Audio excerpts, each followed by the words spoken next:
ಸಾಯುವುದಕ್ಕಿಂತ ಮೊದಲು ಯಾವ ವ್ಯಕ್ತಿಯೂ ಸುಳ್ಳು ಹೇಳುವುದಿಲ್ಲ. ಸುಳ್ಳು ಹೇಳಲು ಕೂಡ ಇಷ್ಟಪಡುವುದಿಲ್ಲ. ಏಕೆಂದರೆ ಅವನು ದೇವರ ಬಳಿ ಹೋಗುತ್ತಿರುತ್ತಾನೆ. ಆ ಸಂದರ್ಭದಲ್ಲಿ ಅವನ ಬಾಯಿಯಲ್ಲಿ ಹೊರಡುವ ಆ ಶಬ್ದಗಳೆಲ್ಲವೂ ಸತ್ಯವಾಗಿರುತ್ತವೆ. ಕಾನೂನಾತ್ಮಕವಾಗಿ ಹೇಳಬೇಕೆಂದರೆ ಯಾವುದೇ ವ್ಯಕ್ತಿ ತನ್ನ ಹೇಳಿಕೆಯನ್ನು ನ್ಯಾಯಾಧೀಶರ ಮುಂದೆ ಅಥವಾ ಮ್ಯಾಜಿಸ್ಟ್ರೇಟರ ಮುಂದೆ ಹೇಳಬೇಕು. ಕಾನೂನಿನ ಪ್ರಕಾರ ಇದನ್ನೇ ಸತ್ಯವೆಂದು ನಂಬಲಾಗುತ್ತದೆ. ಆದರೆ ಆತನಿಗೆ ಕಾನೂನು ಮತ್ತು ಪೊಲೀಸ್ ವ್ಯವಸ್ಥೆಯ ಮೇಲೆ ವಿಶ್ವಾಸವೇ ಕಳೆದು ಹೋಗಿತ್ತು. ಆದ್ದರಿಂದ ಅವನು ಈ ರೀತಿಯ ಹೆಜ್ಜೆಯನ್ನು ಇಟ್ಟನು. ಅವನ ಪ್ರಕಾರ ತನ್ನ ಸಂಪಾದನೆಯಿಂದ ತನ್ನ ಶತ್ರುಗಳು ಪ್ರಬಲರಾಗುತ್ತಿದ್ದಾರೆ. ಅಪ್ಪ, ಅಮ್ಮ ಮತ್ತು ಸಹೋದರ ಇವರೆಲ್ಲರನ್ನೂ ನನ್ನಿಂದ ಚೆನ್ನಾಗಿ ನೋಡಿಕೊಳ್ಳಲು ಸಾಧ್ಯವಾಗುತ್ತಿಲ್ಲ. ನನ್ನಿಂದ ಕಷ್ಟದಲ್ಲಿರುವ ನನ್ನ ತಂದೆ ತಾಯಿಗಳಿಗೆ ಏನು ಮಾಡಲು ಸಾಧ್ಯವಿಲ್ಲ ಎಂದಾದರೆ ನಾನು ಬದುಕಿದ್ದು ಏನು ಪ್ರಯೋಜನ? ನನ್ನ ಹೆಂಡತಿಯನ್ನು ನನ್ನ ಶವದ ಬಳಿ ಕೂಡ ಸುಳಿಯಲು ಬಿಡಬೇಡಿ. ನನ್ನ ಸಾವಿಗೆ ನ್ಯಾಯ ಸಿಗುವವರೆಗೂ ನನ್ನ ಅಸ್ಥಿಯನ್ನು ವಿಸರ್ಜನೆ ಮಾಡಬೇಡಿ. ಒಂದು ವೇಳೆ ನನ್ನ ಸಾವಿಗೆ ನ್ಯಾಯ ದೊರೆಯದೇ ಇದ್ದರೆ ಅದೇ ನ್ಯಾಯಾಲಯದ ಮುಂದಿನ ಚರಂಡಿಯಲ್ಲಿ ನನ್ನ ಅಸ್ಥಿಯನ್ನು ವಿಸರ್ಜನೆ ಮಾಡಿ. ಕೊನೆಯಲ್ಲಿ ಒಂದು ಮಾತಿದೆ, ನನ್ನ ಮಗುವನ್ನು ನನ್ನ ತಂದೆ ತಾಯಿಗೆ ಒಪ್ಪಿಸಿ. ಏಕೆಂದರೆ ನನ್ನ ಮಗನನ್ನು ಚೆನ್ನಾಗಿ ಪಾಲನೆ ಮಾಡುವಷ್ಟು ಆಕೆ ಸಂಸ್ಕಾರವಂತೆಯಲ್ಲ. ಅವನ ಈ ರೀತಿಯ ಮಾತುಗಳು ಭಾರತದ ಮೂಲೆ ಮೂಲೆಯಲ್ಲೂ ಸೋಷಿಯಲ್ ಮೀಡಿಯಾಗಳಲ್ಲಿ ಮಾರ್ದನಿಸುತ್ತಿದೆ. ಯಾರೆಲ್ಲ ಈತನ ಕಥೆಯನ್ನು ಕೇಳಿದ್ದರೋ ಅವರೆಲ್ಲ ಅವನ ಕಥೆಯನ್ನು ಕೇಳಿ ಕಣ್ಣೀರು ಸುರಿಸುತ್ತಿದ್ದಾರೆ. ಫೇಸ್ಬುಕ್, ಯೂಟ್ಯೂಬ್, ವಾಟ್ಸಪ್ಗಳಲ್ಲಿ ಹೀಗೆ ಹಲವಾರು ಸೋಷಿಯಲ್ ಮೀಡಿಯಾಗಳಲ್ಲಿ ಅತುಲ್ನು ಹೀಗೇಕೆ ಮಾಡಿಕೊಂಡನು ಎನ್ನುತ್ತಿದ್ದಾರೆ. ಎಲ್ಲ ಕಡೆಯೂ ಒಂದೇ ಧ್ವನಿ ಕೇಳಿಸುತ್ತಿದೆ. ಈಗ ಪ್ರತಿಯೊಬ್ಬರೂ ಅವನಿಗೆ ನ್ಯಾಯ ಕೊಡಿಸುವ ಮಾತನಾಡುತ್ತಿದ್ದಾರೆ. ಈ ಘಟನೆ ನಡೆದಾಗಿನಿಂದಲೂ ಈ ಘಟನೆಯ ಹಸಿಬಿಸಿ ಚರ್ಚೆ ಇನ್ನೂ ಕಡಿಮೆಯಾಗಿಲ್ಲ. ಅತುಲ್ನ ಸುದ್ದಿ ಇನ್ನೂ ಹೆಚ್ಚು ವೈರಲ್ ಆಗುತ್ತಿದೆ. ನಮ್ಮ ಈ ಚಾನೆಲ್ನ ಮೂಲಕ ಅತುಲ್ನ ಬಗ್ಗೆ ತಿಳಿದುಕೊಳ್ಳುವ ಪ್ರಯತ್ನ ಮಾಡೋಣ. ಇದು ನಡೆದದ್ದು ಹೇಗೆ? ಅಷ್ಟಕ್ಕೂ ಅತುಲ್ನು ಡೆತ್ ನೋಟ್ ಬರೆದಿಟ್ಟು ಹೀಗೇಕೆ ಆತ್ಮಹತ್ಯೆ ಮಾಡಿಕೊಂಡನು ಎಂದು ಎಳೆಯಾಗಿ ತಿಳಿದುಕೊಳ್ಳೋಣ. ಈ ಸತ್ಯ ಘಟನೆಯು ಡಿಸೆಂಬರ್ 9ನೇ ತಾರೀಕು 2024 ಬೆಳಿಗ್ಗೆ 6 ಗಂಟೆಯಿಂದ ಶುರುವಾಗುತ್ತದೆ. ಮೊದಲು ಬೆಂಗಳೂರಿನ ಪೊಲೀಸ್ ಕಂಟ್ರೋಲ್ ರೂಮಿಗೆ ಒಂದು ಫೋನ್ ಕರೆ ಬಂದಿತ್ತು. ಒಬ್ಬ ಸಾಫ್ಟ್ವೇರ್ AI ಇಂಜಿನಿಯರ್ ಆತ್ಮಹತ್ಯೆ ಮಾಡಿಕೊಂಡಿದ್ದಾನೆ ಎಂದು ಪೊಲೀಸರಿಗೆ ವಿಷಯ ತಿಳಿಯುತ್ತಿದ್ದಂತೆ ಅವರು ಸ್ಥಳಕ್ಕೆ ಧಾವಿಸಿದರು. ಮಂಜುನಾಥ್ ಲೇಔಟ್ನ ಡೆಲ್ಫಿನಿಯನ್ ರೆಸಿಡೆನ್ಸ್ನ ಒಂದು ಕೋಣೆಯಲ್ಲಿ ಅವನು ಶವವಾಗಿದ್ದನು. ಪೊಲೀಸರು ಅಲ್ಲಿಗೆ ಬಂದಾಗ ತುಂಬ ಜನ ಸೇರಿದ್ದರು. ಮೊದಲಿಗೆ ಜಾಗದ ಪಂಚನಾಮೆ ಮಾಡಿ ಶವವನ್ನು ಪೊಲೀಸರು ಪೋಸ್ಟ್ ಮಾರ್ಟಂಗೆ ಕಳುಹಿಸಿದರು. ಈಗ ಸತ್ತ ವ್ಯಕ್ತಿ ಯಾರು ಎಂದು ಪೊಲೀಸರು ಪತ್ತೆ ಹಚ್ಚುತ್ತಿದ್ದರು. ಅವನ ಹೆಸರು ಅತುಲ್ ಸುಭಾಷ್ ಮೋದಿ ಎಂದು ತಿಳಿಯಿತು. ಅವನು ಬೆಂಗಳೂರಿನಲ್ಲಿ ವಾಸವಾಗಿದ್ದು ಸಾಫ್ಟ್ವೇರ್ ಇಂಜಿನಿಯರ್ ಆಗಿ ಕೆಲಸ ಮಾಡುತ್ತಿದ್ದ. ಇಲ್ಲಿಂದಲೇ ತನ್ನ ಕುಟುಂಬಕ್ಕೆ ಹಣವನ್ನು ಕಳುಹಿಸುತ್ತಿದ್ದ. ಅಷ್ಟಕ್ಕೂ ಅವನ ಆತ್ಮಹತ್ಯೆಗೆ ಕಾರಣವೇನೆಂದು ಪೊಲೀಸರು ತನಿಖೆಯನ್ನು ಕೈಗೊಂಡಾಗ 84 ನಿಮಿಷದ ಒಂದು ವಿಡಿಯೋ ಪತ್ತೆಯಾಯಿತು. ಅದರ ಜೊತೆಗೆ 24 ಪುಟಗಳ ಒಂದು ಡೆತ್ ನೋಟ್ ಕೂಡ ಇತ್ತು. ಇವೆರಡು ಮಾಧ್ಯಮಗಳಿಂದ ಅವನು ತನ್ನ ಇಡೀ ಕಥೆಯನ್ನು ಅಲ್ಲಿ ತಿಳಿಸಿದ್ದನು. ಈ ಪತ್ರದ ಚಿಕ್ಕ ಚಿಕ್ಕ ತುಣುಕುಗಳು ಸೋಷಿಯಲ್ ಮೀಡಿಯಾದಲ್ಲಿ ತುಂಬ ವೇಗವಾಗಿ ವೈರಲ್ ಆದವು. ದೇಶದ ಪ್ರತಿಯೊಂದು ಭಾಗದಲ್ಲೂ ಅವರು ಪೊಲಿಟಿಷಿಯನ್ ಆಗಿರಬಹುದು, ಜಡ್ಜ್ ಆಗಿರಬಹುದು, ಪೊಲೀಸರಾಗಿರಬಹುದು, ಅಥವಾ ಸಾಮಾನ್ಯ ಜನರಾಗಿರಬಹುದು, ಅಥವಾ ಯಾವುದೇ ಸಂಸ್ಥೆಗೆ ಸಂಬಂಧಪಟ್ಟ ವ್ಯಕ್ತಿಗಳಾಗಿರಬಹುದು, ಎಲ್ಲರ ಬಳಿಯೂ ಇದು ಮಿಂಚಿನ ವೇಗದಲ್ಲಿ ತಲುಪಿತು. ಇನ್ಸ್ಟಾಗ್ರಾಮ್, ಫೇಸ್ಬುಕ್, ಯೂಟ್ಯೂಬ್, ದಿನಪತ್ರಿಕೆಗಳು, TV ಚಾನೆಲ್ಗಳು ಎಲ್ಲ ಕಡೆಗೂ ಒಂದೇ ಸುದ್ದಿ ಚಾಲ್ತಿಯಲ್ಲಿತ್ತು. #men to #justice for Atul Subhash. ಇದಾದ ಮೇಲೆ ಇಡೀ ದೇಶದಲ್ಲಿ ಕೋಲಾಹಲವೇ ಉಂಟಾಗಿದೆ. ಪ್ರತಿಯೊಬ್ಬರೂ ಅಸಹಾಯಕರಾಗಿ ಇದರ ಬಗ್ಗೆ ಚಿಂತಿಸುತ್ತಿದ್ದಾರೆ. ಯಾರೆಲ್ಲ ಇವನ ಬಗ್ಗೆ ಕೇಳಿದಾರೋ ಅವರೆಲ್ಲ ಕಣ್ಣೀರು ಮಿಡಿದರು. ಈ ಕತೆ ಬಿಹಾರದ ಒಂದು ಸಮಸ್ತಿಪುರ್ ಜಿಲ್ಲೆಯ ಬೇನಿ-ಪೂಸಾ ರೋಡ್ನಿಂದ ಶುರುವಾಗುತ್ತದೆ. ಅಲ್ಲಿ ಅತುಲ್ ಸುಭಾಷ್ ಮೋದಿ ಎಂಬ ಹುಡುಗನಿದ್ದ. 2019ರಲ್ಲಿ ಒಂದು ಮ್ಯಾಟ್ರಿಮೋನಿಯಲ್ ಸೈಟ್ನಲ್ಲಿ ಅವನಿಗೆ ಹುಡುಗಿಯೊಬ್ಬಳ ಪರಿಚಯವಾಯಿತು. ಹುಡುಗಿ ಹೆಸರು ನಿಖಿತಾ ಸಿಂಘಾನಿಯಾ. ಅವಳು ಉತ್ತರ ಪ್ರದೇಶದ ಕೋಟಾ ಜೋನ್ಪುರ್ ಪ್ರದೇಶದ ನಿವಾಸಿಯಾಗಿದ್ದಳು. ಅವಳು ವಿದ್ಯಾವಂತೆಯಾಗಿದ್ದಳು. ಅತುಲ್ನು ಅವಳೊಂದಿಗೆ ಮಾತನಾಡಲು ಶುರು ಮಾಡಿದ ಮೇಲೆ ಅವರಿಬ್ಬರ ಮಧ್ಯೆ ಒಳ್ಳೆಯ ಫ್ರೆಂಡ್ಶಿಪ್ ಬೆಳೆಯಿತು. ಹುಡುಗಿ ತುಂಬ ಕಡಿಮೆ ಮಾತನಾಡುತ್ತಿದ್ದಳು ಮತ್ತು ಜಾಗರೂಕತೆಯಿಂದ ಮಾತನಾಡುತ್ತಿದ್ದಳು. ಅವಳನ್ನು ನೋಡಿ ಅತುಲ್ನಿಗೆ ಅನಿಸಿತು, ಇಷ್ಟೊಂದು ಒಳ್ಳೆಯ ಹುಡುಗಿ ಮತ್ತು ಓದಿದ ಹುಡುಗಿ ನನ್ನ ಜೀವನದಲ್ಲಿ ಬಂದದ್ದು ಒಳ್ಳೆಯದೇ ಆಯಿತು. ನಾನು ತುಂಬ ಅದೃಷ್ಟವಂತ ಎಂದುಕೊಂಡನು. ಎಷ್ಟೊಂದು ಪ್ರೀತಿಯಿಂದ ಎಷ್ಟು ಬೇಕೋ ಅಷ್ಟೇ ಮಾತನಾಡುತ್ತಾಳೆ. ಇಬ್ಬರೊಂದಿಗೂ ಮಾತುಕತೆ ಶುರುವಾದಾಗ ಹುಡುಗಿಯ ತಂದೆಯ ಹೆಸರು ಮನೋಜ್ ಕುಮಾರ್ ಸಿಂಘಾನಿಯಾ ಎಂದು ತಿಳಿಯಿತು. ಅವರು ಆಗ ಕಾಯಿಲೆ ಬಿದ್ದಿದ್ದರು. ಹಾಗಾಗಿ ಆದಷ್ಟು ಬೇಗ ಮದುವೆ ಮಾಡಿಕೊಳ್ಳುವಂತೆ ಮನೆಯವರು ಇವರಿಗೆ ಒತ್ತಾಯಿಸತೊಡಗಿದರು. ತಂದೆ ಇರುವಾಗಲೇ ಮದುವೆಯಾದರೆ ಒಳ್ಳೆಯದೆಂದು ಇವರಿಬ್ಬರ ಮದುವೆಗೆ ಹುಡುಗಿಯ ಮನೆಯವರು ಒತ್ತಾಯಿಸುತ್ತಿದ್ದರು. ಏಕೆಂದರೆ ನಿಖಿತಾಳ ತಂದೆಗೆ BP, ಶುಗರ್ ಮತ್ತು ಹಾರ್ಟ್ನ ಸಮಸ್ಯೆ ಇದ್ದುದರಿಂದ ಡಾಕ್ಟರ್ ಕೂಡ ಅವರಿಗೆ ಕೆಲವೇ ದಿನಗಳ ಸಮಯ ನೀಡಿದ್ದರು. ಹಾಗೆ ಇಬ್ಬರ ಮನೆಯವರು ಕೂಡ ಇವರ ಮದುವೆಗೆ ಒಪ್ಪಿಕೊಂಡರು. ಹಾಗೆ 26 ಏಪ್ರಿಲ್ 2019ರಂದು ಬನಾರಸ್ನ ಹಿಂದೂಸ್ತಾನ್ ಇಂಟರ್ನ್ಯಾಷನಲ್ ಹೋಟೆಲ್ನಲ್ಲಿ ತುಂಬ ಗ್ರ್ಯಾಂಡ್ ಆಗಿ ಇವರ ಮದುವೆ ನಡೆಯಿತು. ಅದು 2 ದಿನದ ಕಾರ್ಯಕ್ರಮವಾಗಿತ್ತು. ಮದುವೆ ಕಾರ್ಯಕ್ರಮವೆಲ್ಲ ಮುಗಿದ ಮೇಲೆ ಹುಡುಗ ಹುಡುಗಿಯನ್ನು ಕರೆದುಕೊಂಡು ಬೆಂಗಳೂರಿಗೆ ಬಂದನು. ಇಲ್ಲಿಂದ ಅವನು ಹನಿಮೂನ್ಗಾಗಿ 2 ದಿನದ ಟೂರ್ಗಾಗಿ ಮಾರಿಷಸ್ಗೆ ತೆರಳಿದನು. ಪ್ರವಾಸದಲ್ಲಿ ಅತುಲ್ಗೆ ನಿಖಿತಾಳ ಬಗ್ಗೆ ವಿಚಿತ್ರ ಅನುಭವವಾಯಿತು. ನಿಖಿತಾ ಎಲ್ಲ ಕಡೆ ತನ್ನ ಸಾಮಾನುಗಳನ್ನು ಕಳೆದುಕೊಳ್ಳುತ್ತಿದ್ದಳು. ಬಸ್ಸನ್ನು ತಪ್ಪಿಸಿಕೊಳ್ಳುತ್ತಿದ್ದಳು. ಹೀಗೆ ಹಲವು ಬಾರಿ ತಪ್ಪುಗಳನ್ನು ಮಾಡಿದ್ದಳು. ಯಾವಾಗ ಅವಳು ಈ ರೀತಿ ಮಾಡುತ್ತಿದ್ದಳೋ ಆಗ ಅವಳು ಜೋರಾಗಿ ನಕ್ಕು ಬಿಡುತ್ತಿದ್ದಳು. ಇದು ತುಂಬ ವಿಚಿತ್ರವಾಗಿದೆ, ನನಗೊಂದು ಅರ್ಥವಾಗುತ್ತಿಲ್ಲ ಎಂದು ಅತುಲ್ ತನ್ನಲ್ಲೇ ಅಂದುಕೊಂಡನು. ಆದರೆ ಅವನು ಏನು ಮಾತನಾಡದೆ ತನ್ನ ಹೆಂಡತಿಯನ್ನು ಬೆಂಗಳೂರಿಗೆ ಕರೆದುಕೊಂಡು ಬಂದನು. ಬೆಂಗಳೂರಿಗೆ ಬಂದ ಮೇಲೆ ಅವನು ತನ್ನ ಕೆಲಸದಲ್ಲಿ ಬ್ಯುಸಿಯಾದನು. ಆಗ ಅವನು ಒಂದು ನಿರ್ಧಾರಕ್ಕೆ ಬಂದನು. ತನ್ನ ಹೆಂಡತಿ ಒಳ್ಳೆಯ ವಿದ್ಯಾವಂತೆ ಎಂದ ಮೇಲೆ ಅವಳದೇ ಆದ ಸಂಪಾದನೆ ಮಾಡಲು ಅರ್ಹಳಾಗಿದ್ದಾಳೆ ಎಂದು ಯೋಚಿಸಿ ಅವಳಿಗೆ ಕೆಲವೊಂದು ಸ್ಕಿಲ್ಗಳನ್ನು ಕಲಿಸಿದನು. ಮನೆಯಲ್ಲಿ ಅವಳಿಗೆ AI ಇಂಜಿನಿಯರಿಂಗ್ ಬಗ್ಗೆ ಸ್ವತಃ ಅತುಲ್ನೇ ಟ್ರೈನಿಂಗ್ ನೀಡತೊಡಗಿದನು. ತನ್ನ ಕಂಪನಿಯಲ್ಲೂ ಕೂಡ ಹೆಂಡತಿ 3ರಿಂದ 4 ಬಾರಿ ಇಂಟರ್ವ್ಯೂಗೆ ಹಾಜರಾಗುವಂತೆ ನೋಡಿಕೊಂಡನು ಮತ್ತು ಮನೆಯಲ್ಲೂ ಕೂಡ ಪ್ರೋಗ್ರಾಮಿಂಗ್ ಹೇಳಿಕೊಟ್ಟು ತಯಾರಿ ಮಾಡಿಸತೊಡಗಿದನು. ಹೀಗೆ ಅವಳು ಎಲ್ಲ ಕಡೆಗೂ ಇಂಟರ್ವ್ಯೂ ನೀಡುತ್ತಾ ಅವಳಿಗೆ ಒಳ್ಳೆ ನೌಕರಿ ಕೂಡ ದೊರೆಯಿತು. 17 ಆಗಸ್ಟ್ 2019ರಂದು ಹುಡುಗಿಯ ತಂದೆಯ ಸಾವಾಯಿತು. ನಂತರ ಅವರಿಬ್ಬರು ನಿಖಿತಾಳ ತವರು ಮನೆಗೆ ಬಂದು ತಲುಪಿದರು. ಅತುಲ್ನ ತಂದೆ ಕೂಡ 2 ದಿನಗಳಿಗಾಗಿ ನಿಖಿತಾಳ ತವರು ಮನೆಗೆ ಬಂದರು. ಅತುಲ್ ತನ್ನ ಮಾವನ ಕ್ರಿಯಾಕರ್ಮಗಳನ್ನು ಮುಗಿಸಿ ಹೆಂಡತಿಯನ್ನು ಕರೆದುಕೊಂಡು ಬೆಂಗಳೂರಿಗೆ ವಾಪಸ್ಸಾದ. ಅವನ ದಿನಚರಿ ಹೇಗಿತ್ತೆಂದರೆ ಅವನು ತನ್ನ ಹೆಂಡತಿ ನಿಖಿತಾಳನ್ನು ತಾನು ಆಫೀಸ್ಗೆ ಹೋಗುವುದಕ್ಕಿಂತ ಮೊದಲು 13 ಕಿಲೋಮೀಟರ್ ದೂರ ಬೈಕ್ನಲ್ಲಿ ಅವಳ ಆಫೀಸ್ಗೆ ಬಿಟ್ಟು ಆನಂತರ ತನ್ನ ಆಫೀಸ್ಗೆ ಹೋಗುತ್ತಿದ್ದನು. ಪ್ರತಿದಿನ ಅವನು 50 ಕಿಲೋಮೀಟರ್ಗಿಂತ ಹೆಚ್ಚು ಪ್ರಯಾಣವನ್ನು ಮಾಡುತ್ತಿದ್ದನು. ಈ ಮಧ್ಯದಲ್ಲಿ ಅವನ ಹೆಂಡತಿ ಪ್ರೆಗ್ನೆಂಟ್ ಆದಳು. ನಿಖಿತಾ ಪ್ರೆಗ್ನೆಂಟ್ ಆಗುತ್ತಿದ್ದಂತೆ ನೌಕರಿ ಮಾಡುವುದನ್ನು ಸಹ ಬಿಟ್ಟಳು. ನಿಖಿತಾಳನ್ನು ಚೆನ್ನಾಗಿ ನೋಡಿಕೊಳ್ಳಲು ಅತುಲ್ನು ಅಮ್ಮನನ್ನು ಊರಿನಿಂದ ಕರೆಸಿದ್ದನು. ಅದು 1 BHK ಫ್ಲ್ಯಾಟ್ ಆಗಿತ್ತು. ಅದರಲ್ಲಿ ಹೆಚ್ಚು ಜಾಗ ಕೂಡ ಇರಲಿಲ್ಲ. ಈ ಮಧ್ಯೆ ಮನೆಯಲ್ಲಿ ಅಡುಗೆ ಮಾಡಲು, ಮನೆಯನ್ನೆಲ್ಲ ಸ್ವಚ್ಛಗೊಳಿಸಲು ಒಬ್ಬಳು ಕೆಲಸದಾಳನ್ನು ಕೂಡ ನೇಮಿಸಿಕೊಂಡಿದ್ದರು. ಆದ್ದರಿಂದ ನಿಖಿತಾಳಿಗೆ ಹೆಚ್ಚು ಕೆಲಸ ಮಾಡುವ ಅವಶ್ಯಕತೆ ಇರಲಿಲ್ಲ. ನಿಖಿತಾ ಯಾವಾಗಲೂ ಟಿವಿ ನೋಡುತ್ತಾ ಕುಳಿತಿರುತ್ತಿದ್ದಳು. ಇವರ ಜೀವನ ತುಂಬ ಚೆನ್ನಾಗಿ ನಡೆಯುತ್ತಿತ್ತು. ಇದರ ಮಧ್ಯೆ ಒಂದು ಮಗು ಕೂಡ ಜನಿಸಿತು. ಈ ಮಧ್ಯೆ ನಿಖಿತಾಳ ತಾಯಿ ಮತ್ತು ಸಹೋದರ ಅವಳನ್ನು ಭೇಟಿ ಮಾಡಲು ಬಂದಿದ್ದರು. ಆದರೆ ಮನೆಯಲ್ಲಿ ಕಡಿಮೆ ಜಾಗ ಇರುವುದರಿಂದ ನಿಖಿತಾಳ ತಾಯಿ ಮತ್ತು ಸಹೋದರನನ್ನು ಒಂದು ಹೋಟೆಲ್ನಲ್ಲಿ ಇರಿಸಲಾಯಿತು. ಇಲ್ಲಿಂದಲೇ ಪರಿಸ್ಥಿತಿ ಸ್ವಲ್ಪ ಹದಗೆಡಲು ಶುರುವಾಯಿತು. ನಮ್ಮನ್ನು ಇವರಿಂದ ದೂರ ಹೋಟೆಲ್ನಲ್ಲಿ ಇರಿಸುವಷ್ಟು ಇವರ ಮನೆಯಲ್ಲಿ ಅಷ್ಟೊಂದು ಜಾಗವಿಲ್ಲವೇ? ಇವರ ಮನೆಗಿಂತಲೂ ನಮ್ಮ ಮನೆಯೇ ಎಷ್ಟೋ ಉತ್ತಮವಾಗಿದೆ ಎಂದು ಹುಡುಗಿಯ ಮನೆಯವರು ಅಂದುಕೊಂಡರು. ಅವರಿಬ್ಬರ ಸಂಬಂಧ ಚೆನ್ನಾಗಿದ್ದರಿಂದ ನಿಖಿತಾಳು ತನ್ನ ತಾಯಿ ಹಾಗೂ ಸಹೋದರನಿಗೆ ಸುಮಾರು 20 ಲಕ್ಷ ರೂಪಾಯಿಯನ್ನು ತನ್ನ ಗಂಡನಿಂದ ಕೊಡಿಸಿದ್ದಳು. ನಂತರ ಇನ್ನೂ 50 ಲಕ್ಷ ಹಣ ಬೇಕು ಎಂದು ನಿಖಿತಾಳ ತವರು ಮನೆಯವರು ಕೇಳಿದ್ದರು. ಈ ಹಣದ ವಿಷಯಕ್ಕಾಗಿ ಅವರಲ್ಲಿ ಆಗಾಗ ಮನಸ್ತಾಪ ಉಂಟಾಗುತ್ತಿತ್ತು. ನಿಖಿತಾ ಕೆಲಸಕ್ಕೆ ಹೋಗುತ್ತಿರಲಿಲ್ಲ. ಅಮ್ಮ ಕೂಡ ಮನೆಯಲ್ಲೇ ಇರುತ್ತಿದ್ದರು. ಅತ್ತೆ ಸೊಸೆಯ ಮಧ್ಯೆ ಹಲವಾರು ರೀತಿಯ ಮಾತುಕತೆ ನಡೆಯುತ್ತಿತ್ತು. ಅತುಲ್ನ ಅಮ್ಮನಿಗೆ ನಾನ್ ವೆಜ್ ಇಷ್ಟವಿರಲಿಲ್ಲ. ಅಮ್ಮ ಮನೆಗೆ ಬಂದ ನಂತರ ಮನೆಯಲ್ಲಿ ನಾನ್ ವೆಜ್ ಮಾಡುವುದನ್ನು ನಿಲ್ಲಿಸಿದ್ದರು. ಆದರೆ ನಿಖಿತಾ ಮಾತ್ರ ಸುಮ್ಮನೆ ಇರುತ್ತಿರಲಿಲ್ಲ. ಮನೆಯಲ್ಲಿ ಅತ್ತೆ ಮಾಡಿದ ವೆಜಿಟೇಬಲ್ ಅಡುಗೆಯನ್ನು ತಿನ್ನದೆ ಹೊರಗಿನಿಂದ ಚಿಕನ್ ಡಿಶನ್ನು ಪಾರ್ಸೆಲ್ ತರಿಸುತ್ತಿದ್ದಳು. ಯಾವಾಗಲೂ ಟಿವಿ ನೋಡುವುದನ್ನು ಬಿಟ್ಟರೆ ಇಡೀ ದಿನ ತನ್ನ ಅಮ್ಮನೊಂದಿಗೆ ಫೋನ್ನಲ್ಲಿ ಮಾತನಾಡುತ್ತಿದ್ದಳು. ಅಮ್ಮ ಮಗಳ ಮಧ್ಯೆ ಕಮ್ಯುನಿಕೇಷನ್ ಹೆಚ್ಚಾಗುತ್ತಿದ್ದಂತೆ ನಿಖಿತಾ ಗಂಡನೊಂದಿಗೆ ಮಾತನಾಡುವುದನ್ನು ಕಡಿಮೆ ಮಾಡಿದಳು. ಅತುಲ್ನ ಅಮ್ಮನೇ ಸೊಸೆ ಮತ್ತು ಮೊಮ್ಮಗುವಿನ ಆರೈಕೆ ಮಾಡಬೇಕಾಗುತ್ತಿತ್ತು. ನಿಖಿತಾ ಆಗಾಗ ಡಸ್ಟ್ಬಿನ್ನಲ್ಲಿ ಮಗುವಿನ ಡೈಪರನ್ನು ಎಸೆಯುವುದು ಮತ್ತು ಮಗುವನ್ನು ಚೆನ್ನಾಗಿ ನೋಡಿಕೊಳ್ಳದೇ ಇರುವುದರಿಂದ ಅತ್ತೆ ಮತ್ತು ಸೊಸೆಗೆ ಚಿಕ್ಕಪುಟ್ಟ ಜಗಳವಾಗುತ್ತಿತ್ತು. ಅತುಲ್ನ ಅಮ್ಮ ಪಟ್ಟಣಕ್ಕೆ ಬಂದಾಗಿಂದಲೂ ಅವರು ಪ್ರತಿನಿತ್ಯ ಮನೆಯಲ್ಲಿ 2-3 ಬಾರಿ ಪೂಜೆ ಮಾಡುತ್ತಿದ್ದರು. ಡಸ್ಟ್ಬಿನ್ನಲ್ಲಿ ಚಿಕನ್ ಮೂಳೆಗಳು ಬಿದ್ದಿರುವುದನ್ನು ನೋಡಿ ಕೂಡ ಅತ್ತೆಗೆ ಇರುಸುಮುರುಸಾಗುತ್ತಿತ್ತು. ಕೊರೋನಾ ಸಂದರ್ಭದಲ್ಲಿ ಕೆಲಸದ ಅಮ್ಮ ಕೆಲಸಕ್ಕೆ ಬರಲು ಸಾಧ್ಯವಾಗದೇ ಇದ್ದುದರಿಂದ ಸೊಸೆ ಮತ್ತು ಮೊಮ್ಮಗನ ಎಲ್ಲ ಕೆಲಸವನ್ನು ಅತುಲ್ನ ಅಮ್ಮನೇ ಮಾಡಬೇಕಾಯಿತು. ನಿಖಿತಾ ಮಾತ್ರ ಏನು ಗೊತ್ತಿಲ್ಲದವಳ ಹಾಗೆ ಇರುತ್ತಿದ್ದಳು. ಇದರಿಂದಾಗಿ ಅತುಲ್ ಮತ್ತು ನಿಖಿತಾಳ ಮಧ್ಯೆ ಕೂಡ ಸಣ್ಣ ಪುಟ್ಟ ವಿಷಯಕ್ಕೆ ಜಗಳವಾಗುವುದು ಸಾಮಾನ್ಯವಾಗಿ ಹೋಯಿತು. ಒಮ್ಮೊಮ್ಮೆ ಅತ್ತೆಯ ವಿಷಯವಾಗಿ, ಒಮ್ಮೊಮ್ಮೆ ತನ್ನ ವಿಷಯಕ್ಕೆ, ಹೀಗೆ ಹಲವಾರು ವಿಷಯಕ್ಕೆ ಅವರಿಬ್ಬರಲ್ಲಿ ವಿವಾದವಾಗುತ್ತಿತ್ತು. ಈ ರೀತಿ ವಾದ ವಿವಾದಗಳು ನಡೆಯುತ್ತಿದ್ದಾಗ ಯಾವ ಪರಿಸ್ಥಿತಿ ಉಂಟಾಯಿತೆಂದರೆ ಆಕಸ್ಮಿಕವಾಗಿ ನಿಖಿತಾ ಮಗುವಿನೊಂದಿಗೆ 2021ರಲ್ಲಿ ಬೆಂಗಳೂರನ್ನು ಬಿಟ್ಟು ತನ್ನ ತವರಿಗೆ ಹೊರಟು ಬಂದಳು.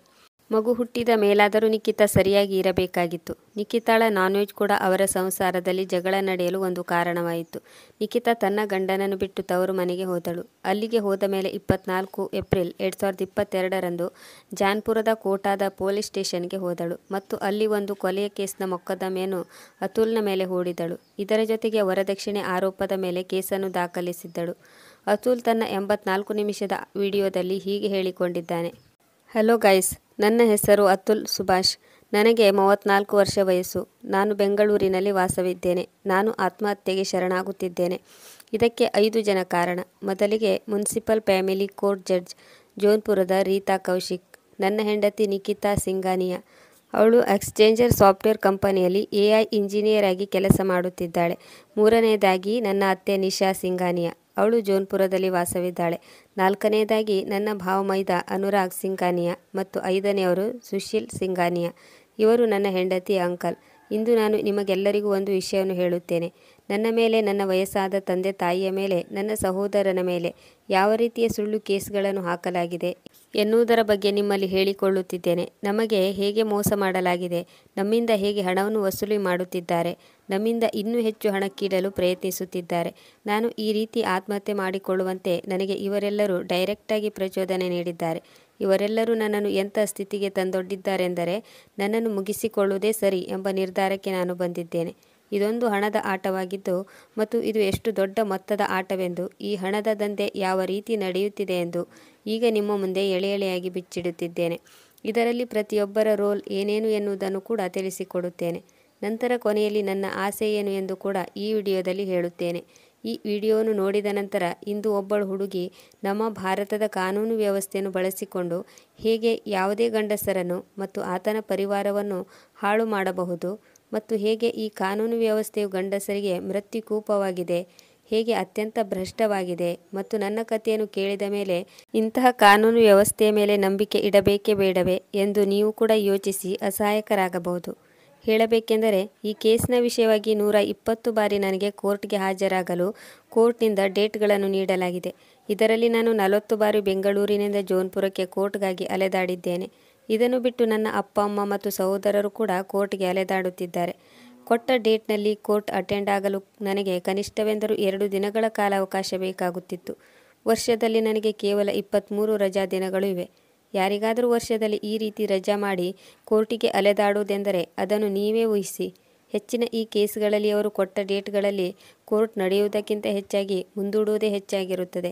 ಒಂದು ಜಡ್ಜ್ ಆಬ್ಸೆಂಟ್ ಆಗಿರುತ್ತಾರೆ, ಇಲ್ಲ ಲಾಯರ್ಗಳ ಸ್ಟ್ರೈಕ್ ಇರುತ್ತದೆ, ಅಥವಾ ಯಾರಾದರೂ ಪ್ರಸ್ತುತ ಅಥವಾ ಹಳೆಯ ವಕೀಲರು, ಜಡ್ಜ್ಗಳ ಮರಣವಾದರೆ ಅಥವಾ ಕೋರ್ಟ್ನಲ್ಲಿ ಎಲ್ಲರೂ ಹಾಜರಿದ್ದಾಗಲೂ ಎದುರಿನ ವಕೀಲರು ಕೋರ್ಟನ್ನು ಮುಂದೂಡಲು ಹೇಳುತ್ತಾರೆ.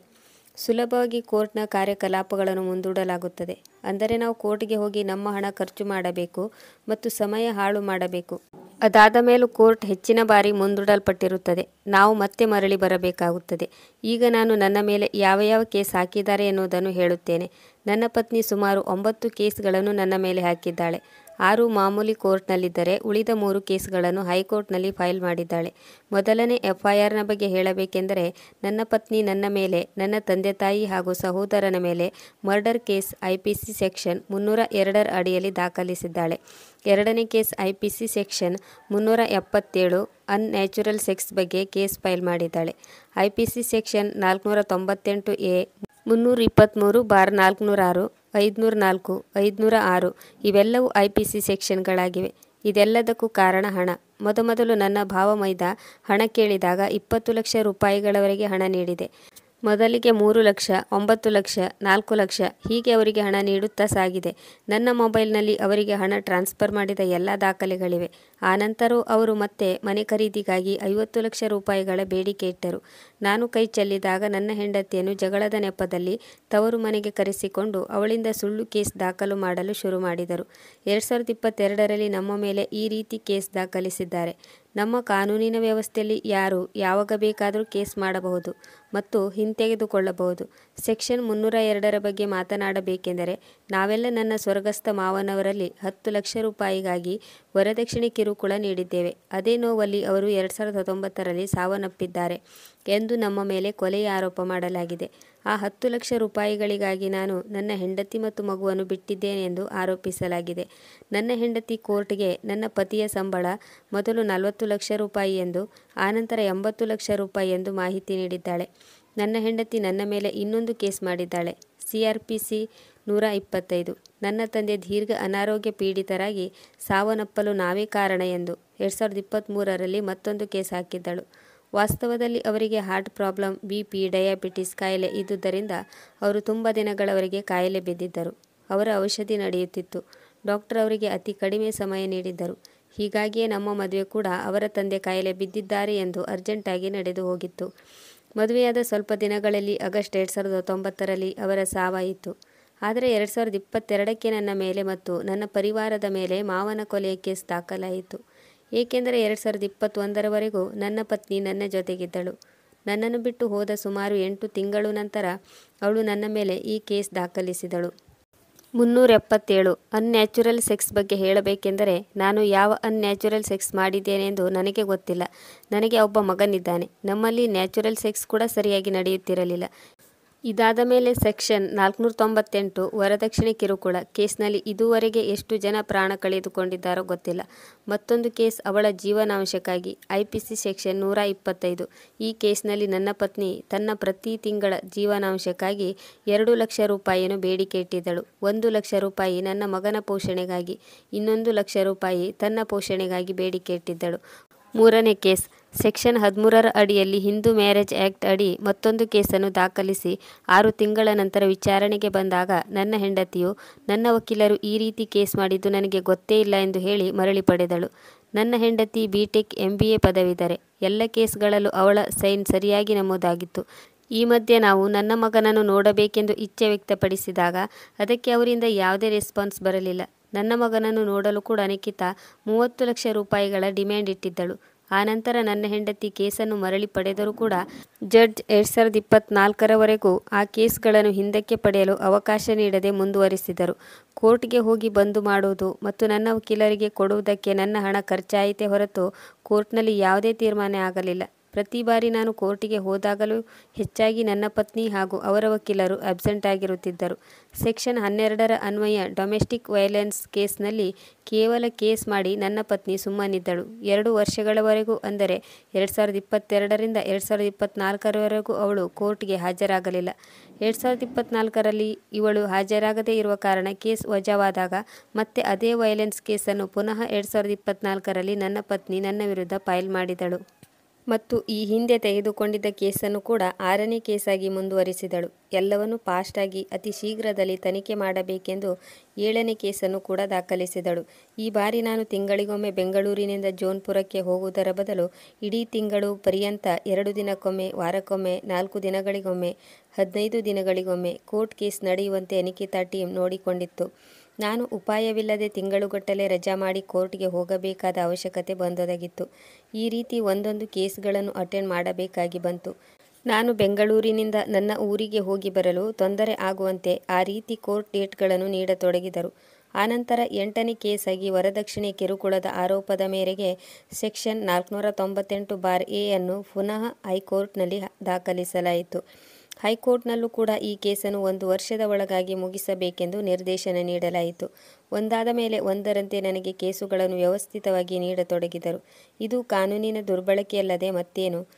ನೋಡುತ್ತಿದ್ದಂತೆ 9ನೇ ಕೇಸ್ ನನ್ನ ಮೇಲೆ ದಾಖಲಾಯಿತು. CRPC ಸೆಕ್ಷನ್ 25ರ ಪ್ರಕಾರ ನನ್ನ ಹೆಂಡತಿಗೆ ಜೀವನಾಂಶವಾಗಿ 80,000 ಪ್ರತಿ ತಿಂಗಳು ಕೊಡಬೇಕೆಂದು ಕೆಳಹಂತದ ಕೋರ್ಟ್ನಲ್ಲಿ ತೀರ್ಮಾನ ಬಂತು. ನನ್ನ ಹೆಂಡತಿಗೆ ಇದೂ ಕೂಡ ಕಡಿಮೆ ಎನಿಸಿ ಇದಕ್ಕಾಗಿ ಮತ್ತೆ ಹೈಕೋರ್ಟ್ ಮೆಟ್ಟಿಲೇರಿದಳು. ನನ್ನ ಹೆಂಡತಿ 1 ಕೋಟಿ ನೀಡಿದರೆ ಕೇಸ್ ಮರಳಿ ಪಡೆಯುತ್ತೇನೆ ಎಂದು ನನ್ನ ಮುಂದೆ ಬೇಡಿಕೆ ಇಟ್ಟಳು. ಇಲ್ಲದೆ ಹೋದರೆ ನಿನ್ನನ್ನು ಮತ್ತು ನಿನ್ನ ಕುಟುಂಬದವರ ಮರ್ಯಾದೆ ಹರಾಜು ಹಾಕುತ್ತೇನೆ ಎಂದಳು. ಮಗನ ಖರ್ಚಿಗಾಗಿ ನಾನು ಪ್ರತಿ ತಿಂಗಳು 80,000 ಕೊಡಲು ಒಪ್ಪಬಹುದಿತ್ತು. ಆದರೆ ನಮ್ಮ ಖರ್ಚು ಇನ್ನೂ ಹೆಚ್ಚಾಗಿದೆ ಎಂದು ಈ ಮೊದಲು ಹೇಳಿದಂತೆ ಇನ್ನೊಂದು ಕೇಸ್ ಹಾಕಿದರೆ ಈಗ ನನ್ನ ಪತ್ನಿಯ ಡಿಮ್ಯಾಂಡ್ 1 ಕೋಟಿಯಿಂದ 3 ಕೋಟಿ ಆಯಿತು. ಒಂದೋ ನಾನು ಅವಳು ಹೇಳಿದ ಹಣ ಕೊಟ್ಟು ದಿವಾಳಿಯಾಗಬೇಕು, ಇಲ್ಲ ನನ್ನ ಪ್ರಾಣ ಕಳೆದುಕೊಳ್ಳಬೇಕು. ಈಗ ನನಗೆ ಉಳಿದಿರುವುದು 2 ದಾರಿ, ಬೇರೆ ವಿಧಿ ಇಲ್ಲ. ಈಗ ಜಡ್ಜ್ ಬಗ್ಗೆ ಹೇಳಬೇಕೆಂದರೆ ಇವರು ಭ್ರಷ್ಟರೊಂದೇ ಅಲ್ಲ, ಸರಿಯಾಗಿ ಕೆಲಸ ಕೂಡ ನಿರ್ವಹಿಸಲು ಯೋಗ್ಯರಲ್ಲ. ಆ ದಿನ ನಮ್ಮ ಕೇಸ್ ಇದ್ದಾಗ ಮಧ್ಯಾಹ್ನದ ಸಮಯದಲ್ಲಿ ಜಡ್ಜ್ ನನ್ನನ್ನು ಮತ್ತು ನನ್ನ ಹೆಂಡತಿಯನ್ನು ಕುಳ್ಳಿರಿಸಿ ಮಾತನಾಡುತ್ತಿದ್ದರು. ನನ್ನ ಹೆಂಡತಿ 3 ಕೋಟಿ ರೂಪಾಯಿಯನ್ನು ಡಿಮ್ಯಾಂಡ್ ಮಾಡಿದಳು. ಆಗ ನಾನು ಜಡ್ಜ್ಗೆ ಹೇಳಿದೆ, ಈ ರೀತಿ ಸುಳ್ಳು ವರದಕ್ಷಿಣೆ ಕೇಸುಗಳಿಂದ ತುಂಬ ಜನ ಹುಡುಗರು ಆತ್ಮಹತ್ಯೆ ಮಾಡಿಕೊಂಡಿದ್ದಾರೆ ಎಂದೆ. ಆಗ ನನ್ನ ಹೆಂಡತಿ, ನೀನು ಆತ್ಮಹತ್ಯೆ ಮಾಡಿಕೋ. ಆಗ ಜಡ್ಜ್ ಅವರು ಜೋರಾಗಿ ನಕ್ಕರು. ನಂತರ ಜಡ್ಜ್ ನನ್ನ ಹೆಂಡತಿಯನ್ನು ಹೊರಕ್ಕೆ ಕಳಿಸಿ ನನ್ನ ಬಳಿ ಹೇಳಿದರು, ಇಲ್ಲಿ ಎಲ್ಲರೂ ಹೀಗೆ ಸುಳ್ಳು ಕೇಸ್ ದಾಖಲಿಸುತ್ತಾರೆ. ನೀನು ಈ ರೀತಿ ಕೋರ್ಟ್ಗೆ ಅಲೆದಾಡುವುದರ ಬದಲು ನಿನ್ನ ಹೆಂಡತಿಯೊಂದಿಗೆ ಕಾಂಪ್ರಮೈಸ್ ಮಾಡಿಕೋ. ನಾನೇ ಮುಂದೆ ನಿಂತು ನಿನ್ನ ಕೇಸ್ ಸೆಟಲ್ ಮಾಡಿಸುತ್ತೇನೆ. ಇದರ ಬದಲಾಗಿ ನೀನು ನನಗೆ 5 ಲಕ್ಷ ಹಣವನ್ನು ನೀಡಬೇಕು. 2022ರಲ್ಲಿ ಕೋರ್ಟ್ನ ಜಡ್ಜ್ ಅವರ ಕೈ ಕೆಳಗೆ ಕೆಲಸ ಮಾಡುತ್ತಿರೋ ಒಬ್ಬ ವ್ಯಕ್ತಿ ನನಗೆ 3 ಲಕ್ಷ ಹಣ ನೀಡಿದರೆ ಜಡ್ಜ್ ಅವರಲ್ಲಿ ಮಾತನಾಡಿ ನಿನ್ನ ಕೇಸ್ ಸೆಟ್ಲ್ ಮಾಡುತ್ತೇನೆ ಎಂದು ಹೇಳಿದ್ದನು. ಕೊನೆಯಲ್ಲಿ ಇವರೆಲ್ಲ ಸೇರಿ ನನ್ನ ಕೆಲಸಕ್ಕೂ ಕೂಡ ಸಂಚಕಾರ ತಂದಿದ್ದರಿಂದ ನಾನು ವಕೀಲರ ಮೇಲೆ ಕೂಗಾಡಿದಾಗ ನನ್ನ ಅತ್ತೆ ಕೂಡ ಅಲ್ಲಿದ್ದರು. ನಾನು ಹೊರಗಡೆ ಬಂದಾಗ ನನ್ನ ಅತ್ತೆ ನನ್ನನ್ನು ನೋಡಿ ವ್ಯಂಗ್ಯವಾಡುತ್ತಾ ಹೇಳಿದರು, ನೀನು ಇನ್ನೂ ಬದುಕೇ ಇದ್ದೀಯಲ್ಲ, ಆತ್ಮಹತ್ಯೆ ಮಾಡಿಕೊಂಡಿಲ್ಲವೇ ಎಂದು ವ್ಯಂಗ್ಯವಾಡಿದರು. ಅವರೆಲ್ಲ ನಾನು ಸೆಟಲ್ಮೆಂಟ್ ಮಾಡಿಕೊಳ್ಳಬೇಕೆಂದು ಬಯಸಿದ್ದರು. ನಾನು ಕೂಡ ತುಂಬ ಚಿಂತೆಗೊಳಗಾದೆ. ನನ್ನ ಪತ್ನಿ, ಅತ್ತೆ ಮತ್ತು ಜಡ್ಜ್ ಅವರ ಆಸೆಯಂತೆ ನಾನು ನನ್ನ ಜೀವನವನ್ನು ಕೊನೆಗಾಣಿಸುವುದೇ ಒಳ್ಳೆಯದೆಂದು ತೀರ್ಮಾನಿಸಿಕೊಂಡೆ. ಸರಿ, ನಾನು ಈ ಹೆಜ್ಜೆಯನ್ನು ಇಡಲೇಬೇಕು. ಬಹುಶಃ ಇದರಿಂದಲೇ ಎಲ್ಲರೂ ಖುಷಿಯಾಗಿರಬಹುದು. ನನ್ನ ತಂದೆ, ತಾಯಿ, ಬ್ರದರ್ ಇವರೆಲ್ಲರೂ ಖುಷಿಯಾಗಿರುವಂತೆ ನೋಡಿಕೊಳ್ಳುವುದು ನನ್ನ ಆದ್ಯ ಕರ್ತವ್ಯ. ನಾನು ಎಲ್ಲಿಯವರೆಗೆ ಬದುಕಿರುತ್ತೇನೋ ಅಲ್ಲಿಯವರೆಗೂ ಇವರು ನನ್ನ ತಂದೆ ತಾಯಿ ಮತ್ತು ನನ್ನ ತಮ್ಮನನ್ನು ಇನ್ನೂ ಇಕ್ಕಟ್ಟಿಗೆ ಸಿಲುಕಿಸುತ್ತಾರೆ. ಇದರಿಂದ ನೀವು ಕೂಡ ಅರ್ಥ ಮಾಡಿಕೊಳ್ಳಬಹುದು ನಮ್ಮ ನ್ಯಾಯಾಂಗ ವ್ಯವಸ್ಥೆ ಎಷ್ಟೊಂದು ಕರಪ್ಟ್ ಆಗಿದೆ. ನನ್ನ ಹಣದಿಂದ ನನ್ನ ಶತ್ರುಗಳು ಬಲಿಷ್ಠರಾಗುತ್ತಿದ್ದಾರೆ. ಇನ್ನು ಮುಂದೆಯೂ ಕೂಡ ಬಲಿಷ್ಠರಾಗಿ ನಾನು ನರಳಿ ಸಾಯುವಂತೆ ಮಾಡುತ್ತಾರೆ.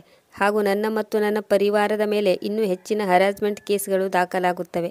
ನನ್ನ ಪರಿವಾರವನ್ನು ಉಳಿಸುವುದಕ್ಕೋಸ್ಕರ ನಾನು ಈ ನಿರ್ಧಾರ ತೆಗೆದುಕೊಂಡಿದ್ದೇನೆ. ನನ್ನ ಕೊನೆಯ ಕೆಲವು ಇಚ್ಛೆಗಳನ್ನು ನಾನು ಇಲ್ಲಿ ವ್ಯಕ್ತಪಡಿಸುತ್ತಿದ್ದೇನೆ. ನನ್ನ ಹೆಂಡತಿಯ ಬಗ್ಗೆ ಹೇಳಬೇಕೆಂದರೆ ಅವಳಲ್ಲಿ ಯಾವುದೇ ವ್ಯಾಲ್ಯೂಸ್ಗಳು ಇಲ್ಲ. ನನ್ನ ಮಗನಿಗೆ ಅವಳಿಂದ ಒಳ್ಳೆಯ ಸಂಸ್ಕಾರವನ್ನು ನೀಡಲು ಸಾಧ್ಯವಿಲ್ಲ. ಆದ್ದರಿಂದ ನನ್ನ ಮಗನನ್ನು ನನ್ನ ತಂದೆ ತಾಯಿಗಳ ಬಳಿ ಬಿಟ್ಟು ಬಿಡಿ. ಅವಳಿಂದ ಮಗುವನ್ನು ದೂರ ಮಾಡಿ ಅವಳಿಗೆ ದುಃಖ ಉಂಟು ಮಾಡಬೇಕೆಂಬುದು ನನ್ನ ಇಚ್ಛೆಯಲ್ಲ. ಮಗುವನ್ನು ಚೆನ್ನಾಗಿ ನೋಡಿಕೊಳ್ಳಲು ಉತ್ತಮ ಸಂಸ್ಕಾರ ನೀಡಲು ಅವಳಿಗೆ ಸಾಧ್ಯವಾಗದು. ಹಾಗಾಗಿ ಮಗುವನ್ನು ನನ್ನ ಅಪ್ಪ ಅಮ್ಮನಿಗೆ ಕೊಟ್ಟು ಬಿಡಿ. ಅವರು ತುಂಬ ಚೆನ್ನಾಗಿ ನನ್ನ ಮಗುವನ್ನು ಪಾಲನೆ ಮಾಡುವರು, ಒಳ್ಳೆಯ ಸಂಸ್ಕಾರ ಕೂಡ ನೀಡುವರು. ನನ್ನ ಸಹೋದರ ತುಂಬ ಒಳ್ಳೆಯ ಮನುಷ್ಯ.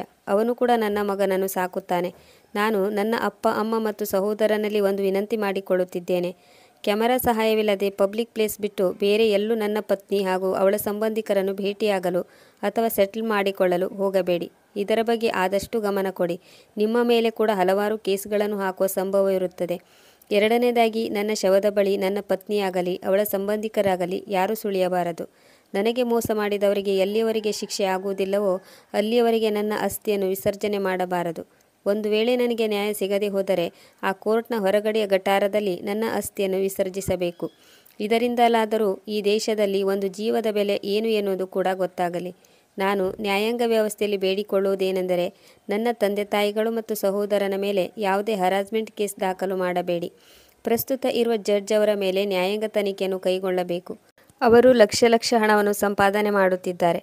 ಅವರ ಬಳಿ ತುಂಬ ಪ್ರಾಪರ್ಟಿ ಇರಬಹುದು. ಅದರ ಬಗ್ಗೆಯೂ ತನಿಖೆ ಕೈಗೊಳ್ಳಬೇಕು. ನಾನು ನನ್ನ ಅಪ್ಪ ಅಮ್ಮ ಮತ್ತು ಸಹೋದರನಲ್ಲಿ ವಿನಂತಿಸುತ್ತಿದ್ದೇನೆ. ಸಾಧ್ಯವಾದರೆ ನನ್ನನ್ನು ಕ್ಷಮಿಸಿ.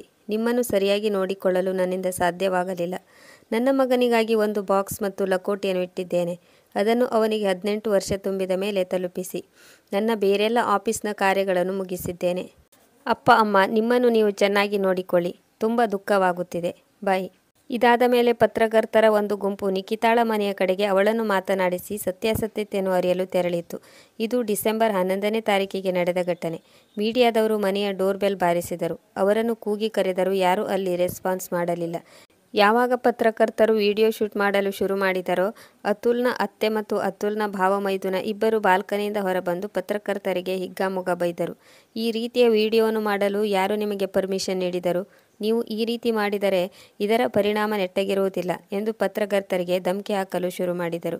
ಇಡೀ ದೇಶದಲ್ಲಿಯೇ ಇದು ವೈರಲ್ ಆಗಿತ್ತು. ಜನರು ಅತುಲ್ನಿಗೆ ನ್ಯಾಯ ದೊರೆಯಬೇಕು ಎಂದು ಧ್ವನಿ ಎತ್ತುತ್ತಿದ್ದಾರೆ. ಆದರೂ ಕೂಡ ಇನ್ನೂ ಇವರ ಸೊಕ್ಕು ಅಡಗಿರಲಿಲ್ಲ. ಇವರ ಧೈರ್ಯಕ್ಕೆ ಯಾರಾದರೂ ಮೆಚ್ಚಲೇಬೇಕು. ಮೀಡಿಯಾದವರಿಗೆ ಅವರು ಧಮಕಿ ಹಾಕಲು ಶುರು ಮಾಡಿದಾಗ ಜನರೆಲ್ಲ ಈ ವಿಡಿಯೋನು ವೈರಲ್ ಮಾಡಲು ಶುರು ಮಾಡಿದರು. ಸದ್ಯ ಬೆಂಗಳೂರು ಪೊಲೀಸರು ನಿಖಿತಾ ಸಿಂಘಾನಿಯಾ, ನಿಶಾ ಸಿಂಘಾನಿಯಾ ಮತ್ತು ಅನುರಾಗ್ ಸಿಂಘಾನಿಯಾ ಇವರನ್ನು ವಶಕ್ಕೆ ಪಡೆದಿದ್ದಾರೆ. ಅತುಲ್ನ ಸಾವಿಗೆ ನ್ಯಾಯ ದೊರೆಯಲಿ. ಡಿಯರ್ ಮೆನ್, ಅತುಲ್ ಸುಭಾಷ್ ಅವರ ಜೊತೆಗೆ ನಡೆದ ಈ ಹರಾಸ್ಮೆಂಟ್ ಕೇಸ್, ಅವರು ಅನುಭವಿಸಿದ ನೋವು, ಇದು ಯಾರ ಜೊತೆಯಾದರೂ ನಡೆಯಬಹುದು. ಏಕೆಂದರೆ ಯಾವುದೇ ವ್ಯಕ್ತಿ ಅಪರಾಧ ಸಾಬೀತಾಗುವವರೆಗೂ ಅವನು ನಿರಪರಾಧಿಯಾಗಿರುತ್ತಾನೆ ಎಂದು ಕಾನೂನೇ ಹೇಳಿದರೆ, ಒಂದು ನಿರಪರಾಧಿಯ ಮೇಲೆ ಕೇಸ್ ಫೈಲ್ ಆದ ತಕ್ಷಣ ಆ ವ್ಯಕ್ತಿಯು ಅಪರಾಧಿ ಎಂದು ಸಮಾಜ ತೀರ್ಮಾನಿಸಿಬಿಡುತ್ತದೆ. ಈ ವಿಡಿಯೋ ತುಂಬ ಇಂಪಾರ್ಟೆಂಟ್ ಆಗಿದ್ದರೂ ಯಾರೂ ಕೂಡ ಇದರ ಬಗ್ಗೆ ಅಷ್ಟೊಂದು ಗಮನ ನೀಡುವುದಿಲ್ಲ. ಗಂಡಸರೇ ಗಂಡಸರ ಬಗ್ಗೆ ಕೇರ್ ಮಾಡುವುದಿಲ್ಲ. ಈ ರೀತಿಯ ಅನ್ಯಾಯ ಆಗಿರುವುದು ಕೇವಲ ಅತುಲ್ ಒಬ್ಬನಿಗೆ ಮಾತ್ರವಲ್ಲ. 2022ನೇ ಸಾಲಿನಲ್ಲಿ ಇಡೀ ದೇಶದಲ್ಲಿ 4200 ಗಂಡಸರು ತಮ್ಮ ಸಾಂಸಾರಿಕ ಜೀವನಕ್ಕೆ ಸಂಬಂಧಪಟ್ಟ ಕಾರಣಗಳಿಂದ ಸಾವನ್ನಪ್ಪಿದ್ದಾರೆ. ಸುಳ್ಳು ಕೇಸ್ನಿಂದಾಗಿ ಪ್ರತಿ 9 ನಿಮಿಷಕ್ಕೆ ಒಬ್ಬ ಮದುವೆಯಾದ ಪುರುಷ ತನ್ನ ಜೀವನವನ್ನು ದಿ ಎಂಡ್ ಮಾಡಿಕೊಂಡಿದ್ದಾನೆ. ನಮ್ಮ ಸಿಸ್ಟಮ್ ಈ ರೀತಿ ಆಗಿ ಹೋಗಿದೆ. ಇದು ಒಂದು ವಾಸ್ತವವಾಗಿದೆ. ಯಾರೂ ಸತ್ಯವೇನೆಂದು ತಿಳಿದುಕೊಳ್ಳುವ ಗೋಜಿಗೆ ಹೋಗುವುದಿಲ್ಲ. ಜನರು ಡಿವೋರ್ಸನ್ನು ಒಂದು ಬಿಸ್ನೆಸ್ ಮಾಡಿಕೊಂಡಿದ್ದಾರೆ. ಹಣವನ್ನು ಸಂಪಾದಿಸುವ ಹಾಗೂ ಬ್ಲ್ಯಾಕ್ಮೇಲ್ ಮಾಡುವ ಒಂದು ಯಂತ್ರವಾಗಿ ಮಾರ್ಪಟ್ಟಿದೆ. ಇದರಲ್ಲಿ ಪ್ರತಿಯೊಬ್ಬರು ಹಣವನ್ನು ಸಂಪಾದಿಸುತ್ತಾರೆ. ಪತ್ನಿ, ಲಾಯರ್, ಹೋರಾಟಗಾರರು, ಸುಳ್ಳು ಸಾಕ್ಷಿ ಹೇಳುವವರು ಮತ್ತು ಭ್ರಷ್ಟ ಪೊಲೀಸ್ ಅಧಿಕಾರಿಗಳು ಇದರಲ್ಲಿ ಪ್ರತಿಯೊಬ್ಬರೂ ಶಾಮೀಲಾಗಿದ್ದಾರೆ ಮತ್ತು ಹಣವನ್ನು ಹಂಚಿಕೊಳ್ಳುತ್ತಾರೆ. ಇದರಲ್ಲಿ ಒಬ್ಬ ಅಮಾಯಕ ವ್ಯಕ್ತಿ ಕೇವಲ ATM ಆಗಿರುತ್ತಾನೆ. ಇದು ಇಂದಿನ ದುರಂತ. ಕೇವಲ ಇದು ಸಮಸ್ಯೆಯನ್ನು ಎತ್ತಿ ತೋರಿಸುವುದು ಮಾತ್ರ ಆಗಿರಬಾರದು. ಇದರಲ್ಲಿ ನಾವು ಇದಕ್ಕೆ ಪರಿಹಾರವನ್ನು ಕೂಡ ಕಂಡುಕೊಳ್ಳಬೇಕು. ಇದರಲ್ಲಿ ನಮ್ಮ ಕಾನೂನು ವ್ಯವಸ್ಥೆ ಇನ್ನೂ ಸದೃಢವಾಗಬಲ್ಲ 3 ಪರಿಹಾರಗಳ ಬಗ್ಗೆ ಚರ್ಚಿಸೋಣ. ಕೇವಲ ಪುರುಷರಿಗಾಗಿ ಮಾತ್ರ ಇರದೆ ಇದು ಮಹಿಳೆಯರಿಗೂ ಕೂಡ ತುಂಬ ಸಹಾಯಕವಾಗಿದೆ. ಮೊದಲನೇದಾಗಿ, ಮದುವೆಗೂ ಮೊದಲು ಗಂಡು ಹೆಣ್ಣಿನ ನಡುವೆ ಏರ್ಪಡುವ ಬರಹ ರೂಪದ ಒಪ್ಪಂದ. ಇದರಲ್ಲಿ ಫೈನಾನ್ಸ್ನ ಬಗ್ಗೆ ಒಡಂಬಡಿಕೆ ಮಾಡಿಕೊಂಡಿರಬೇಕು. ಫ್ಯೂಚರ್ನಲ್ಲಿ ಡಿವೋರ್ಸ್ ಆದರೆ ಹೆಂಡತಿಗಾಗಲಿ ಗಂಡನಿಗಾಗಲಿ ಯಾವುದರ ಮೇಲೆ ಯಾವ ರೀತಿ ಅಧಿಕಾರವಿರುತ್ತದೆ ಎಂಬುದನ್ನು ಮೆನ್ಷನ್ ಮಾಡಿರಬೇಕು. ಆದರೆ ಭಾರತದಲ್ಲಿ ಮದುವೆಯನ್ನು ಜನ್ಮ ಜನ್ಮಾಂತರಗಳ ಬಂಧವೆಂದು ನಂಬಲಾಗಿದೆ. ಇದಕ್ಕೆಲ್ಲ ಭಾರತದ ಕಾನೂನಿನಲ್ಲಿ ಅವಕಾಶವೇ ಇಲ್ಲ. ಎರಡನೆಯದಾಗಿ, ಭಾರತದ ಕಾನೂನಿನಲ್ಲಿ ಒಬ್ಬ ಪುರುಷ ಮಾತ್ರ ಮಹಿಳೆಯ ಮೇಲೆ ದೌರ್ಜನ್ಯ ಎಸಗುತ್ತಾನೆ, ಆದರೆ ಮಹಿಳೆ ಸಂತ್ರಸ್ತೆ ಆಗುತ್ತಾಳೆ ಎಂದಷ್ಟೇ ವಿವರಿಸಲಾಗಿದೆ. ಗಂಡ ಹೆಂಡತಿಯ ಮೇಲೆ ದೌರ್ಜನ್ಯ ಎಸಗುತ್ತಾನೆ ಎಂದಷ್ಟೇ ಕಾನೂನಿನಲ್ಲಿ ವಿವರಣೆ ನೀಡಲಾಗಿದೆ. ಗಂಡ ಮತ್ತು ಗಂಡನ ಮನೆಯವರು ಮಾತ್ರ ಹೆಂಡತಿಯ ಮೇಲೆ ದೌರ್ಜನ್ಯ ಮಾಡಲು ಸಾಧ್ಯ ಮತ್ತು ಇದು ನಾನ್ ಬೇಲೇಬಲ್ ಒಫೆನ್ಸ್ ಎಂದು ಕಾನೂನಿನಲ್ಲಿ ವಿವರಣೆ ನೀಡಲಾಗಿದೆ. ಇದರಲ್ಲಿ ಗಂಡ ಮತ್ತು ಅವರ ಮನೆಯವರಿಗೆ 3 ವರ್ಷ ಅಥವಾ ಅದಕ್ಕಿಂತ ಹೆಚ್ಚು ಕೂಡ ನಮ್ಮ ಕಾನೂನು ಅಡಿಯಲ್ಲಿ ಶಿಕ್ಷೆಯಾಗಬಹುದು. ಸುಪ್ರೀಂ ಕೋರ್ಟ್ ಕೂಡ ಇದು ಮಿಸ್ಯೂಸ್ ಆಗಬಹುದು ಎಂದು ಹೇಳಿದೆ. ಈ ಕೇಸ್ನಂತೆ ಒಂದು ಮದುವೆ ಮುರಿದು ಬಿದ್ದರೆ ಹುಡುಗಿ ಹುಡುಗನ ಮೇಲೆ ಕೇಸ್ ಮಾಡಬಹುದು, ಆದರೆ ಹುಡುಗ ಹುಡುಗಿಯ ಮೇಲೆ ಕೇಸ್ ಮಾಡಲು ಸಾಧ್ಯವಿಲ್ಲ. ಹುಡುಗಿ ಹುಡುಗನಿಗೆ ಏನು ಬೇಕಾದರೂ ಕೆಟ್ಟದಾಗಿ ಬೈಯಬಹುದು, ಆದರೆ ಹುಡುಗ ಹಾಗೆ ಮಾಡಲು ಕಾನೂನಿನಲ್ಲಿ ಅವಕಾಶವಿಲ್ಲ. ಹೀಗೆ ಹೇಳುವುದರಿಂದ ಕೆಲವರು ಅಬ್ಜೆಕ್ಷನ್ ಕೂಡ ಮಾಡಬಹುದು. ಆದರೆ ಇಬ್ಬಗೆ ನೀತಿಯನ್ನು ಎಲ್ಲರೂ ಖಂಡಿಸಲೇಬೇಕು. ಆದರೆ ನಮ್ಮ ಪ್ರಕಾರ ಗಂಡು ಮತ್ತು ಹೆಣ್ಣು ಇಬ್ಬರನ್ನು ಸರಿ ಸಮಾನವಾಗಿ ನೋಡಬೇಕು. ಹೆಣ್ಣಿಗೆ ಕಾನೂನಿನಲ್ಲಿ ಹೆಚ್ಚಿನ ಅವಕಾಶಗಳನ್ನು ನೀಡಿ ಅವಳು ಅಬಲೆಯೆಂದು ತೋರಿಸುವುದು ಕೂಡ ನಾವೇ ಹೆಣ್ಣನ್ನು ಅಬಲೆಯನ್ನಾಗಿ ಮಾಡಿದಂತಾಗಿದೆ. ಕೆಲವರು ಇದೇ ಕಾನೂನನ್ನು ವ್ಯವಸ್ಥಿತವಾಗಿ ದುರ್ಬಳಕೆ ಮಾಡಿಕೊಳ್ಳುತ್ತಿರುವ ಹಿನ್ನೆಲೆಯಲ್ಲಿ ಎಲ್ಲರೂ ಇದರ ಬಗ್ಗೆ ಚಿಂತಿಸಬೇಕಾಗಿದೆ.